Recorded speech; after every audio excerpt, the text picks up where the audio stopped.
This study is actually comparing 3 different kinds of fertilizers. Forester Tom Fox at Virginia Tech and North Carolina State University tree physiologist Barry Goldfarb have teamed up through the center to study how new slow-release fertilizers could improve growth and be easier on the environment. This is nitrogen, where we generally look at N14 and N15.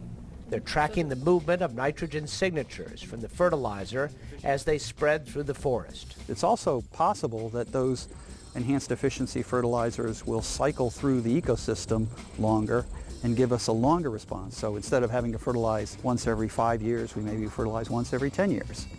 The idea is to keep the fertilizer out of the water. Excess nutrients in water can lead to algal blooms and decreased water quality. They also want to better understand forest's role in storing carbon. We're very concerned with climate change, and actively growing forests actually remove carbon dioxide from the atmosphere. So we want to have as many productive forests as we can. What we talk about is the services that a forest can provide to society.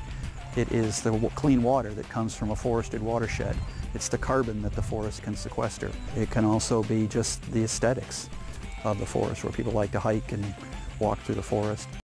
Compared to a lot of crops, trees are slow growers.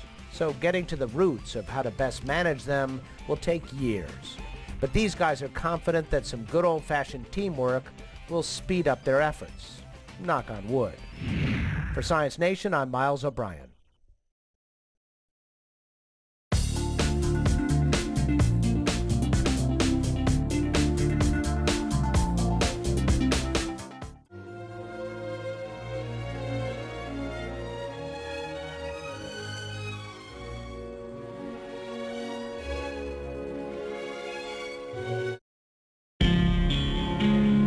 VOA presents the following National Geographic program as we continue to explore the world around us.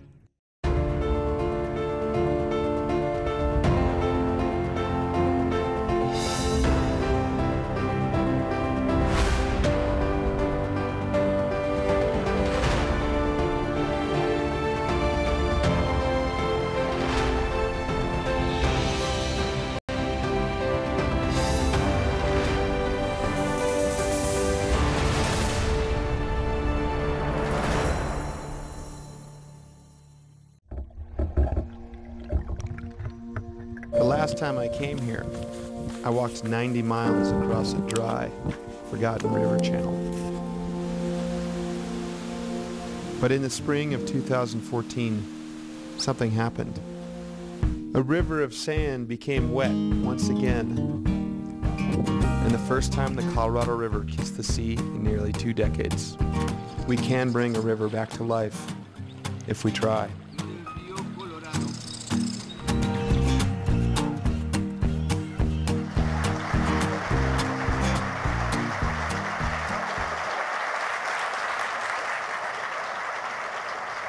Thank you very much for coming. It's a great honor to be here. About 20 years ago, I had the unusual experience to walk into the building next door and try to sell them a story, which ended up being my first story with National Geographic.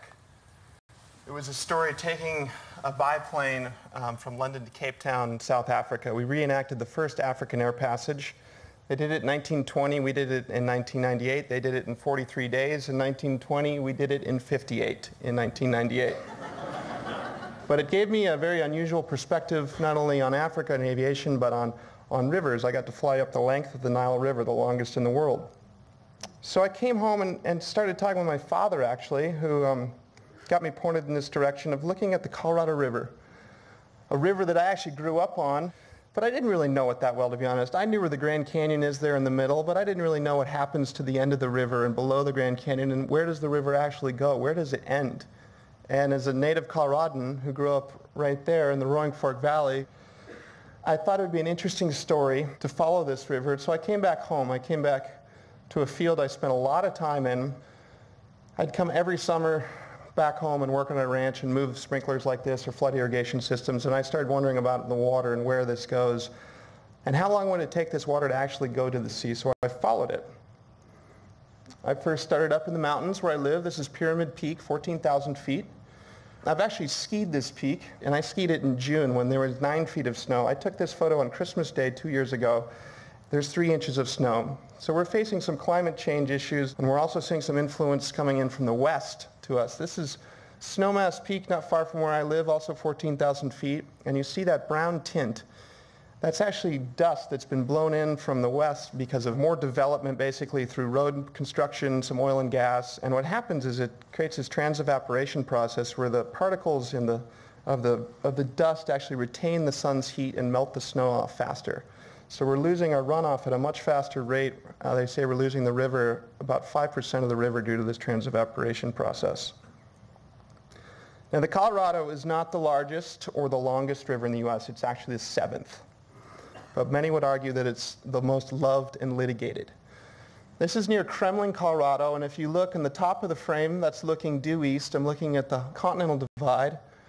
You look what appears to be a healthy river, but in fact, this river is actually flowing at about 50% of its traditional capacity. There are 22 trans-basin diversion projects, basically tunnels that you can't see, that are going underneath the Continental Divide in the top of the frame and taking water to Denver, Boulder, Fort Collins, Colorado Springs. Now, what's interesting about this is that water goes over there. That's great. They need the water, but that water never returns to the Colorado River Basin. So we're taking water that would end up in the Pacific, and we're taking it and putting it in the Atlantic. So we're seeing some changes right out of the gates. They did a study on the Colorado River and just the value it brings for recreation. They came back with a staggering figure that is $26 billion that this river produces in revenue through fishing, rafting, picnicking, any form of recreation on the length of this river that runs 1,500 miles. If you put that on a Forbes 500 list, it would be ahead of Progressive Insurance and U.S. Airways. So a river with water in it has value. Most of that water goes towards agriculture. So I focused a lot on the aerial perspective, in part because I think it gives us a perspective of where we've been and where we're going with our landscape, but also because I had this crazy guy on the right who I could hire at a rather affordable price, my father. So as we follow this river, we are going to come into Utah. Beautiful landscape, and you can see how this river is sculpting through it. This is Castle Valley. And if you get on the ground in Canyonlands National Park area, Mesa Arch, a remarkable landscape that's been shaped with the uplift of the Colorado Plateau and the Colorado River, of course, helping carve it out and create this magnificent architecture. You could do about a 90-degree turn, go over another ridge, and you'd look over on this. It's a potash mine. We actually need potash for fertilizer. I have nothing against potash, but this image I use to represent industry, because industry is becoming a large straw on the Colorado River. Potash may not be that terrible, but oil and gas recently has been picking up significantly in this part of the world. There was recently a water auction during drought, and all the farmers went to the water auction to see if they could get more water through this drought year, and they were outbid on every single count by oil and gas companies. And one oil and gas well can use 1 to 5 million gallons of water. Just downstream is one of my favorite images. I took this with my father. We had to actually break into the airport because to get here at sunrise, the airport opened at sunrise, so I had to crawl over the fence and let him in. But this is a double oxbow, naturally occurring, and just downstream of there you come into what I call the seas of the desert. This is Lake Powell. It changes dramatically the ecology of this river. They say that it receives up to 1,400 cargo ship containers a day of silt and sediment that's basically the memory of the Colorado Rockies flowing down, and it gets deposited in this reservoir, which affects fish and ecology downstream. And we're quickly finding out how much sediment is in there and what's happening is the lake is dropping rapidly. We're in our second decade of drought, and that white line is the bathtub ring on Lake Powell. It's about 75 feet. Lake Powell is now at 51% capacity. If you go there right now, it's dropping 1 to 6 inches a day. And that's the dam, Glen Canyon Dam. It produces $120 million in revenue through its hydroelectric program that goes back to federal programs for transmission lines and actually native fish species programs downstream. But we're getting to such a point of drought and water shortage that we're approaching what's called dead pool, when there isn't even enough water to go over through the turbines and spin those turbines. Now just below that dam starts the Grand Canyon. It's 277 miles of one of the most enchanted places on the planet that I've seen. It's like going to another world of geology and magic. And of course, it's not real anymore to some degree because this river fluctuates through the the habits and needs of